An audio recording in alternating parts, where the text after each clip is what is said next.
قال یا قوم ارأیتم ان کنت علی بینۃ من ربی. اب یہ ذرا اس صورت کے اندر بار بار یہ الفاظ آئیں گے. ایک فطرت سلیمہ جو پہلے سے تھی، اس کے بعد اللہ کی طرف سے وحی آ گئی، وہ گویا کہ اس کا شاہد ہے. انہوں نے کہا اے میری قوم کے لوگوں ذرا غور کرو، اگر میں پہلے سے بھی اپنے رب کی طرف سے بینہ پر تھا، تم جانتے ہو میں نے زندگی تمہارے مابین گزاری تھی، تم بھی جانتے ہو کہ میں ایک شریف النفس انسان تھا، میرا کردار، میرا اخلاق تمہارے سامنے تھا، میں بینہ پر تھا، میری فطرت مس نہیں ہوئی تھی، سلیم تھی.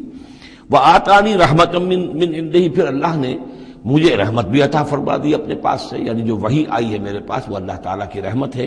فعمیت علیکم، اور وہ چیز وہ ہے کہ جس کو تمہاری آنکھوں سے مخفی رکھا ہے. اب میں کیا کروں، فرشتہ میرے پاس تو آتا ہے، وہی میرے پاس آتی ہے، یہ چیز جو ہے میرے تو تجربے میں ہے، مائی پرسنل ایکسپیرینس، لیکن یہ کہ تم سے یہ چھپا کر رکھی گئی ہے.